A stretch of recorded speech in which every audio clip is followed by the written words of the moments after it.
You remember last week we were talking about Dubai's big plans to eventually become a cashless city, the Dubai Cashless Strategy, laying out that eventually all payments in the city across government, private sectors will go digital. They reckon that around 90% of all transactions by the end of this year will be cashless. Well, you know, it's not just a Dubai thing, that's for sure, because trends certainly showing us that fewer and fewer of us are carrying cash with us. Across the UAE, in fact, payment habits continue to rapidly evolve, with more consumers embracing faster and more secure digital experiences. Those are the findings of Visa's third edition of its Where Cash Hides report. Let's dive into that now with Visa's principal economist for Central and Eastern Europe, Middle East and Africa, Mohamed Bardastani, who's been kind enough to join us live in the studio. Mohamed, lovely to have you with us here in the studio. Thanks for joining us.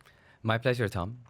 Let's get into this one. And again, appreciate the report as well, Where Cash Hides, into its third year.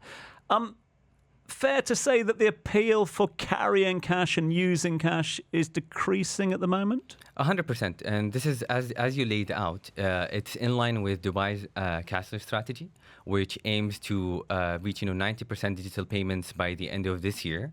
The strategy highlights also the fact that they expect that to boost economic growth annually by 8 billion dirham. So what we've seen in our survey is the good news is that we're already on track to reach 90% digital payment by the end of this year. As of yet, across the UAE, we see 80% of consumers saying that they prefer digital payments, or 80% of the transactions are on digital payments. And if you look at the evolution of how consumers usually pay and what mode of payment they use, 40% they said they use cards. 21% they said mobile payments. This is an increase of 4% versus last year. And 20% said they use cash.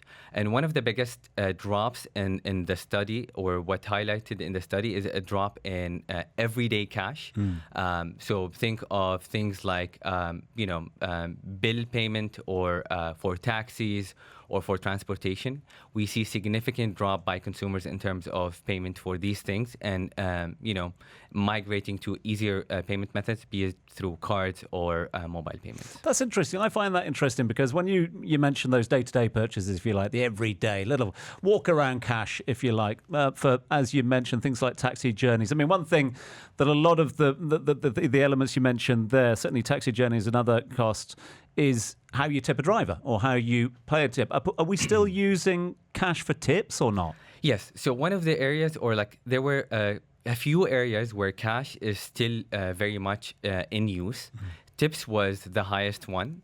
The other ones were like when you go to farmers market, you would typically use cash. So there were a few pockets of few categories of spend that cash still plays an important role, including tips, farmers market, and things like that. But generally speaking, we see a major shift in terms of how consumers pay, just because of the convenience. I mean, think of the typical consumer journey. If I'm going to grocery shopping, or if I'm paying for a taxi, it's much easier for me just to tap my card or tap my phone rather than get cash, wait for change, and collect coins and things like that. What about something as significant, sending money home? If you're going to currency exchange house or something, is that still done with cash? Are people taking cash to the counter, or are more and more people doing digitally? So we see an increase in terms of digital cross-border payments as well, and this is usually enabled by what we offer to fintechs or financial institutions, what's known as Visa Direct, where P2P consumers can, transfer money across border through digital channels. But in the UAE, as well as in the GC in general, because of legacy issues with going to, some of the popular currency exchanges, we see a mixture of both. But generally speaking, the trend has been of an increase in digitization of cross-border P2P payments. So the figures overall on Visa's Where Cash Hides research suggest that more and more of us are growing more reliant on digital payments. So more of us are therefore adopting it. What's driving that adoption? What's making people change? I think a lot of reasons, to be honest. As I mentioned, one of them is convenience. It's much easier for me to tap my card or tap my phone to pay for a purchase. There's security element as well. There's also a lot of banks around the region offer rewards in the form of, travel cards, access to lounges when you're traveling, or cashbacks on their cards. So a lot of consumers are becoming aware of these benefits, and they would like to use those cards instead of cash. There's also the fact that it's very transparent. If I'm using my card, I can easily budget and track all my expenses. Meanwhile, if I'm paying by cash, it's very hard to track down where did I spend and how did I spend.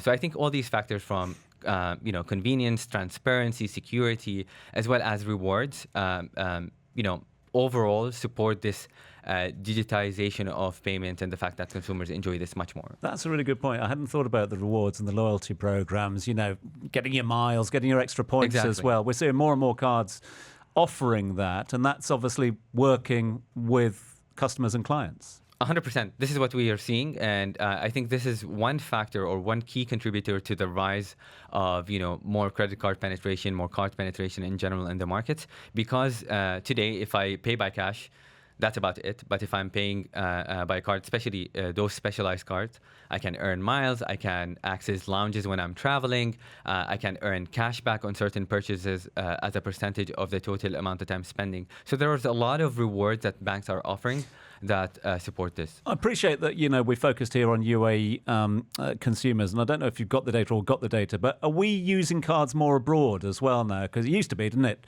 Traditionally, you change a bit of cash into the local currency as well, but are we relying more on our cards abroad? This is what we're seeing in our data as well. So one of the ways we track that is by looking at card spend, depending on where the card is issued. For example, if my bank card is issued in the UAE and I travel to Bahrain or travel to Europe, one of the options could be I would withdraw cash. But the other option would be if I tap my card and use it for purchases. And what we've seen through our data is the payment volumes that go through cards issued in different countries, in different destinations, is increasing. And again, this is an indicator that card penetration is rising around the world. I really appreciate your time this morning. Thanks for walking through those numbers with us. Mohamed Bardastani is the Visa's principal economist for Central and Eastern Europe, Middle East and Africa. Their new report is out. It ain't hiding no more. It is out there in the open. It's Visa's third edition of Where Cash Hides report.